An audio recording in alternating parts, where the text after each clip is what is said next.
And I make 10 of those calls and I get a referral. And that's how I built my business. Today, we're joined by entrepreneur and coach Jonathan Domsky. Jonathan's journey started with a one-way ticket to China, where he perfected his Mandarin and found a love. He later launched Kidorable, a wildly successful children's accessory business, and after 2 decades as a thriving entrepreneur, Jonathan realized what truly lit him up, helping others get unstuck and live more meaningful and joyful lives. That epiphany led him to found Untangled Coaching, where he now empowers entrepreneurs to unlock fulfillment, not just success. In this episode, Jonathan shares how he transitioned from building products to building people. He opens up about the power of positive vision, the real challenges entrepreneurs face beyond business, and why getting out of your own way is the ultimate key to lasting happiness.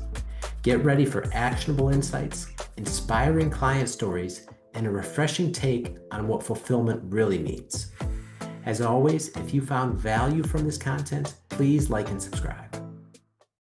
All right, Jonathan Domsky, welcome to Beyond Fulfillment. Pleasure to be here. There's nowhere else I'd rather be right now than with you, Dave. Excited that you're here. Glad to hear that. And let's dive right in. Yeah.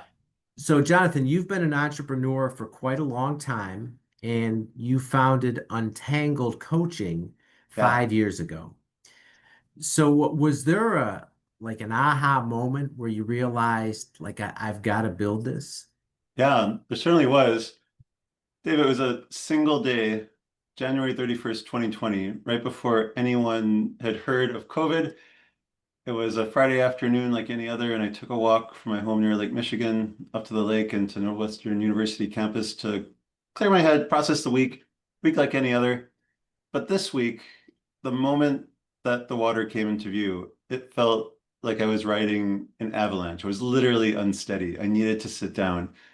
And I realized in an instant that I could no longer devote my work energy to something that doesn't light me up, that I'd love to learn. I'm great at teaching. The world needs entrepreneurs who have clarity on who they are, where they're going, how to get there. And then I was born to be a coach. The instant was just as soon as that lake came into view, but it was a 20-year journey that made that instant happen. You can't make an avalanche happen, but you could cause the conditions that make it more likely to happen. Okay. So the previous 20 years kind of all led into that moment where you had that epiphany, so to speak, that this is what you're meant to do. Can you just walk us through what you were doing at that point and what led up to that moment? Sure. So the week that I graduated from college, 1994, I was on a plane with a one-way ticket to China. I spent the next 17 months there, and I was expecting to have an adventure, and I did. I was expecting to perfect my Chinese. That happened too. I was not expecting that 3 weeks in, I'd meet the woman that I'd be married to for the next 29 years, but that happened too. And we were used to spending all of our time together, like 23 and a half plus hours a day. And when I came back to the US, when she came to the US for the first time, we wanted to be able to keep doing that. We wanted to be able to keep going back to China. And it just seemed like it'd be hard to do that with a 9-to-5 job and 2 weeks of vacation a year. So we decided to become entrepreneurs. And Dave, I had no background in entrepreneurship. Both my parents are professionals. I was a junior in college before I realized there were a million things to do in this world and that being a doctor and lawyer were only 2 of them. But here we are. And I'm a learner. I've read over 3,000 books. I would talk to anybody who had anything to teach me. The business took off. We started a children's accessory business called Kidorable. If you've ever seen umbrellas or rain boots look like frogs and ladybugs, stuff like that, that was us. And the company took off. I joined EO, YEO back then, the Young Entrepreneurs Organization. We're not all so young anymore. But EO taught me everything I know about being an entrepreneur. And if you had asked me 20 years ago, am I passionate about my business? I would have told you yes. But if you had asked me, does selling fun, practical, unique children's accessories make my heart sing? Yeah, I'd say, no, not really. I mean, I learned how to become an efficient manager and an inspiring entrepreneur and a lot of that sort of stuff. But the heart of my work week, what really lit me up, was the 10 or so hours that I would spend in meetings. I love meetings because good meetings, and those are the only kind worth having, they're where I help people accomplish their goals. It's where people come in, where we solve problems. People come in with confusion and frustration, and they leave with clarity and inspiration. And after a couple decades, the company was pretty highly optimized. I was working from home a couple hours a day, um, going into the office once a week for face-to-face meetings. And it was shortly after that that I had that epiphany that I was born to be a coach. Okay. Wow. So you come straight out of college, you go to China, uh, Yeah, you fall in love, you develop this idea for a business. When you come back, business yeah, takes off, and you spend the next 20 years or so building and optimizing, perfecting that business. yeah, And then you come to this moment where you realize like you're not fulfilled, yeah. right? Like you Success, but not fulfillment. It was yeah. pretty good, but it didn't light me up. It had become rote, it had become routine. It was no longer it was no longer as much fun as it was when we started. It was time for something new, something that was more soul-based, something that I was born for, not something I was merely great at and enjoyed. Okay. And so you have that epiphany, you realize that you want to be a coach and you're meant to, that's what really lights your soul up, is helping others solve their problems. Yeah, And like you said, it's little did you know it back then, but you're months before the world changed like we'd never seen it. So to talk about that moment and what you did next, how you went about transitioning into being a coach. yeah. So I knew that I was born to be a coach. I knew I could do this work, but I did not know how to sell coaching services. I didn't know how to do the business of coaching. I knew how to do the action of coaching, not the business of coaching. So I called my friends. I am blessed to know at least a dozen really wonderful coaches. And one time I called them up.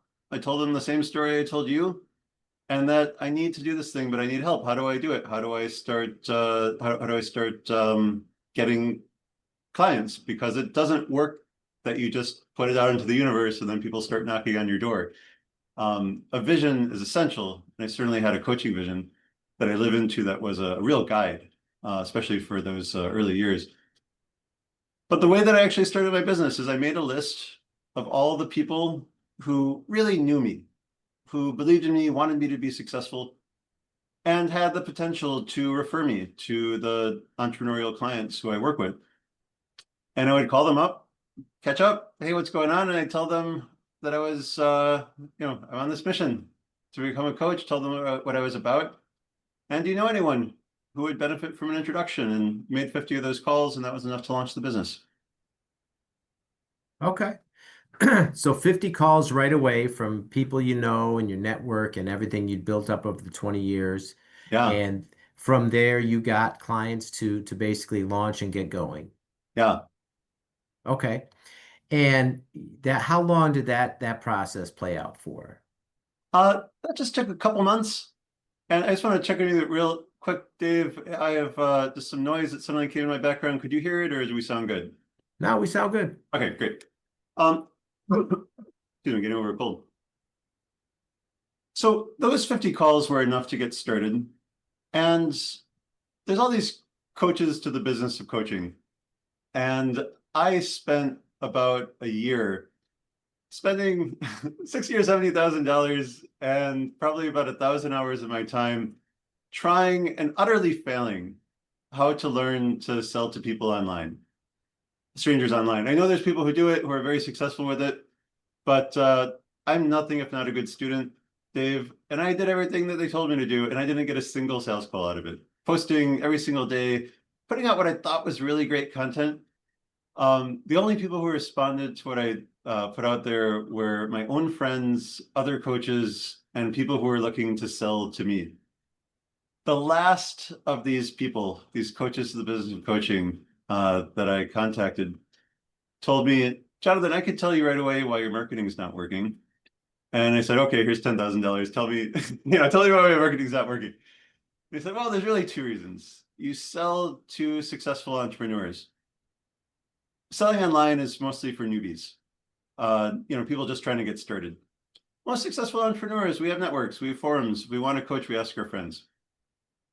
The second thing is I am both a business and life coach for entrepreneurs. I help you have a business and life that feels more effortless, more meaningful, more joyous. Those are the measures of success worth having in life.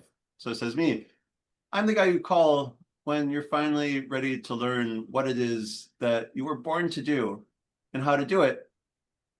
And that's a much narrower niche. It's easy to sell to people that you're going to help make the money. And that's usually the happy result of what I do. It's easy to sell to people that you're going to help save them money. That's also, again, the happy result of usually what I do. But far fewer people are willing to pay for fulfillment, happiness, ease in their relationships and in work life. And he gave me permission, like, mental permission to stop doing all that promotion and selling and just do the only thing that I've ever found that actually works. And it's do good work when people talk about you and keep in touch with your friends. I started this business for that list of 50 people. That list now has close to 200 people now. And 2 to 6 times a year, I call up my friends and I tell them what I'm up to. And I ask them what they're up to and I add value. I do what I do. I don't turn this off. This is just who I am. Feeling lost in the noise of social media? Inspo cuts through the clutter, connecting you directly with real insights from real experts and industry leaders. It's a new social network dedicated to knowledge sharing, industry insights, and thought leadership. Get the latest from top minds in your field, or build your own thought leadership portfolio on Inspo. Already trusted by thousands of professionals worldwide, be part of the conversation and download Inspo Experts today on the App Store or visit www.inspo.expert. And I make 10 of those calls and I get a referral. And that's how I built my business. Interesting. Well, a couple things I noticed there. Number one, you certainly being an entrepreneur for 20 years prior, that bias for action is so important. So, Yeah. and not afraid to fail, and certainly having the self-awareness to see that it's not working and ask for help and continue to revise and adjust and course correct as you go on. And then, like you said, you found out what's working, you were willing to seek out advice, and you just basically double, triple down on what's working and continue to stay in touch with your friends. Yeah. It started early on that I wanted to be. Part of the work that I do with clients is to help them create a positive vision for their future. Most people, to the extent that they have a vision for where they want to go at all, they have a negative vision. They have a victim's vision. I just wanted to stop sucking so badly. I just wanted, I want to start a business so I don't have to report to my boss who's a jerk, or, I just want to fix this sales problem or something like that. The problem with a negative vision is, it's fine to get you started, because whenever there's a gap between where you are right now and where you want to go, and let's take a classic example. I know this isn't your issue, but someone who wants to lose weight. They want to lose weight because they're tired of their clothes being so tight. So they do what you'd expect. They diet and they exercise and they lose a little bit of weight and their clothes aren't so tight anymore. So there's no reason to do those healthy activities. And that's that classic yo-yo dieter. In contrast, that same person, they want to lose weight, but they want to lose weight because they want to look good. They want to have energy. They want to feel better. So they diet and they exercise and they're feeling better and they have more energy and it's self-sustaining. A positive vision for what you want for your life. And when I started, I said, I declare the possibility, and all visions start with I declare the possibility, because this isn't who you are right now. It's the best version of your future self, who we live into in the present. That's how a great vision guides you towards where you want to go. I declare the possibility that I am a master coach and entrepreneur with a unique perspective on business and relationships, who shares my gifts with the world, and someone who acts, who comes up with ideas and tries them, who's not afraid to fail and fail again until I find a joyful solution that works. That's the vision that I created when I first started coaching. I'm a highly introverted person, Dave. When I had that list of 50 people, I first started calling, 2 or 3 a week. And after a couple of weeks, each morning I say this vision before I open my eyes, and I finish saying it, I'm like, really? For someone who acts, who's not afraid to fail and fail again, I can only make 2 calls a week. And then that's when I started making 5 calls a day to really launch the business. You have to turn that vision into action. Yeah, I love that with the action. So that's interesting too, because you're highly introverted, and clearly you had that success with the products company, Yeah, and but now doing something with coaching and learning how to sell your coaching services in the business, that's a radical shift yeah, from being basically like a manager that's optimizing and growing a business, and the sure. sales are all done online versus actually having to get out there.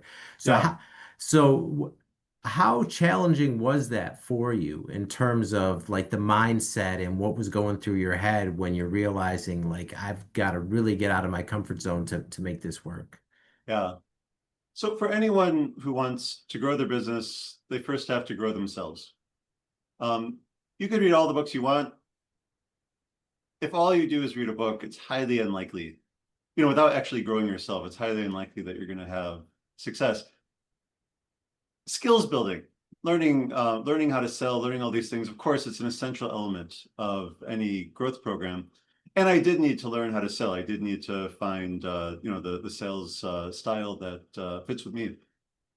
But so many people, and this is especially true of solopreneurs, people who are selling themselves, it's often very uncomfortable for us to sell to people. We have these negative ideas about what sales is, and this idea that it's somehow taking advantage of people or something like that.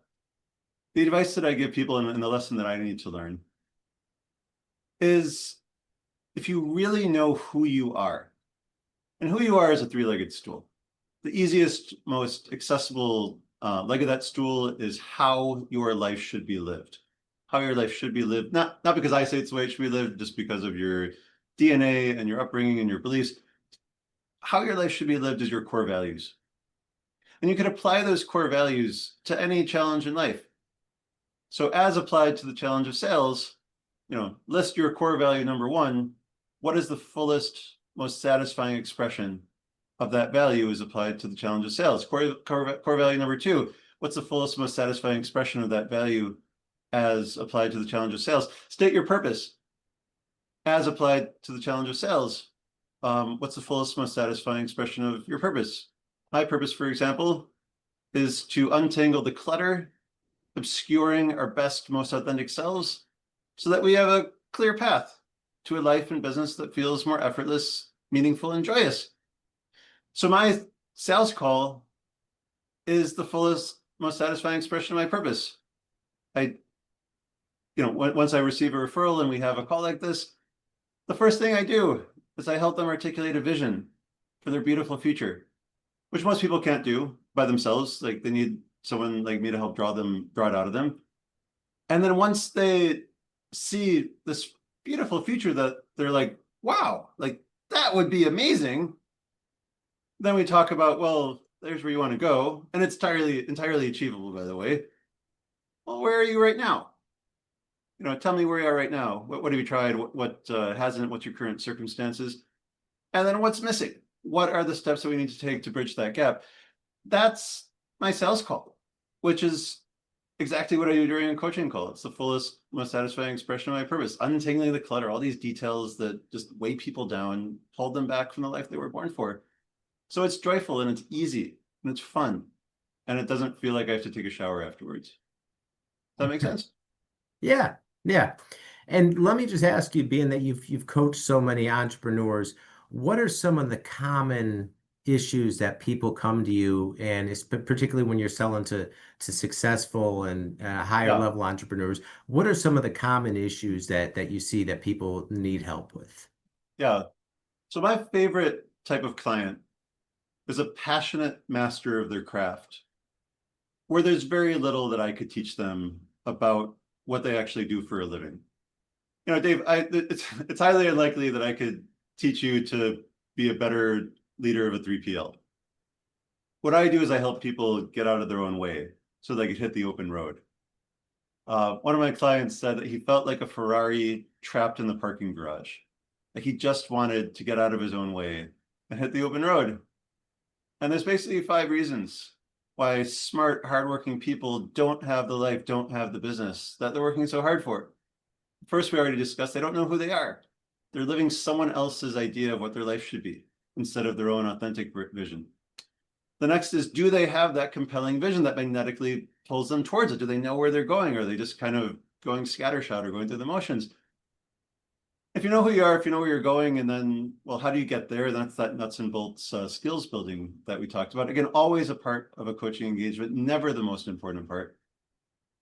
But the next step is, well, what are the obstacles? What's in the way?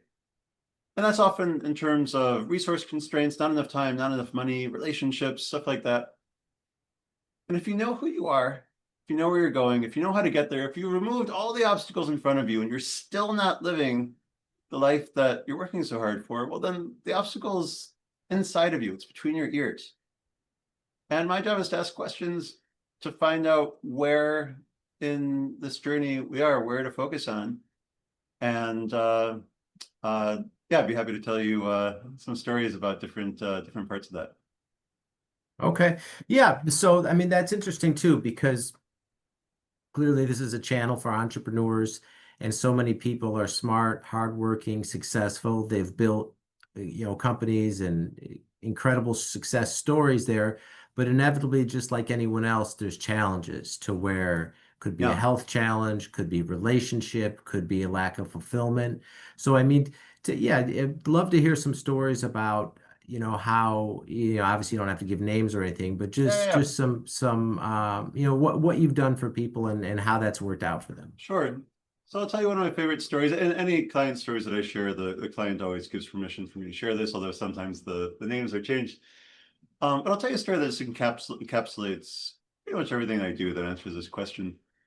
So a few years ago, I was working with a woman. She was about 50 years old. She was a serial entrepreneur. She had reached a certain level of success. She had 15, 16 employees, something like that. And her business was a prison. She was working 15, 16-hour days, never took a day off. Nothing could happen in this woman's business without her micro involvement. And she hired me as a business coach because she wanted the how. Just tell me, what do I need to do? And I taught her the standard things: daily huddles, quarterly strategic planning meetings, weekly management accountability meetings to get everyone rowing in the same direction. And that you don't have to have the same meeting 5 times, just have it once a day. We talked about, she already had a great company culture. She already had values, she already had purpose and stuff like that.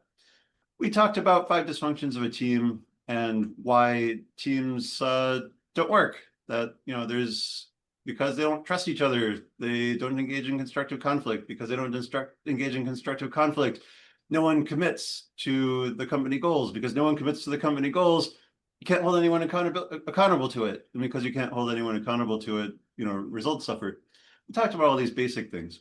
And she had some progress in her business, but it always seemed like it was one step forward, one step back. After a couple months, I realized that her problem wasn't that she didn't know enough stuff. Like, she knew what she needed to do, and she was a hard-working person. The problem was between her ears. It wasn't that she was just, read this one book and then she'll figure it out, or I'll just tell her this brilliant thing and then she'll figure it out. So we did something called a competing commitment exercise. And it started with a conscious commitment. Dave, our conscious minds are like an ant riding the elephant of our subconscious. The ant cannot control the elephant through force of will. It's impossible. The most the ant can do is say, hey, look over there, and hope that the elephant turns his head and sees something. So we started with her conscious commitment. And she was committed to growing her business without her micromanagement. Okay, that sounds good. Next question. What are all the behaviors, what are all the things that she does that are at cross purposes with her conscious commitment? Well, she doesn't pay a market wage, so she's not able to attract A players. She loves, this were her words, birds with broken wings. People who she just knows, could be successful if only they had, a little bit of help. People would bring work to her and it wouldn't be what she wanted. And she would, instead of training them, instead of teaching them, she would just do it herself. Basically diminishing the creative capacity of everyone on her staff. Made a list of 10 or 15 things. Next question, someone who does those things, what else might they be committed to? Subconscious, self-protective, that makes all of those sabotaging behaviors seem perfectly reasonable. And she realized that she was committed to not depending on anyone. No, it makes perfect sense. If you're committed to not depending on anyone, of course you hire people you can't depend on. Next question, someone who's committed to that, what is a belief that they have about the world, an assumption just about themselves or other people or the way the world works, that fuels that competing commitment, that makes it a matter of life or death? And she realized she was committed to not depending on anyone, because if she did, they would let her down, betray her, and she'd feel terrible about herself. Now, when she was 8 years old, that was a perfectly accurate worldview. That's exactly the environment that she grew up in. But as a 50-year-old successful entrepreneur, it was absurd. But the elephant in our subconscious, it's not enough to say, oh, that's dumb, just stop doing that. We need to get the elephant to turn its head. And how do we do that? We do a series of tests of the validity of the belief, starting with very low-risk tests that if it blows up in your face, it doesn't matter. So I said, depend on people. Ask your assistant to order lunch for you and not tell you what it is. Depend on her to get you a good lunch. Worst thing that happens is you just, don't eat lunch that day, or you go out and get a bagel. Ask your husband to take out the garbage. Worst that happens is you have to do it yourself later. She had these low-risk tests of the validity of the belief. And over the course of a month or two, she took higher stakes tests of this belief. And it started to loosen its grip on her. And as the belief lost its power, there was no reason to engage in all of those self-sabotaging behaviors. Dave, I'm happy to report 2 months later, this woman who worked 15, 16-hour days, she took a 2-month sabbatical. She walked away from her company. She biked across Canada. And when she came back, everything was working, because once she was free of herself, she was able to actually do all the things that she learned over the past 20 years. Does that make sense? Yeah, that's impressive. All right, so Jonathan, if people want to learn more about Untangled Coaching, and if they have similar issues or a problem that they want someone to help them with, what's the best way that people can reach out to you? Best way to get in touch with me is Jonathan Domsky on LinkedIn, or go to my website, untangled-coaching.com. Don't forget the dash, and you could contact me from there. If you'd like to engage with me, there are several ways: one-on-one executive coaching. I also have video courses on most of the things that I teach, so you could do it more economically and one-on-one. You can find that on my website. And this September, I am launching my group coaching program. It's a year-long mastermind for people who have reached a certain level of success, but they are ready to discover what they were born for and how to make that happen in their life and business. All right. And we'll link all that in the show notes for everyone as well. All right, well, Jonathan, thank you so much for taking the time to be here and sharing all this valuable wisdom from your journey with our listeners. We greatly appreciate it. It's been a delight. I hope it's been helpful, Dave. All right. And that's all the time we have for now. We will see you next time.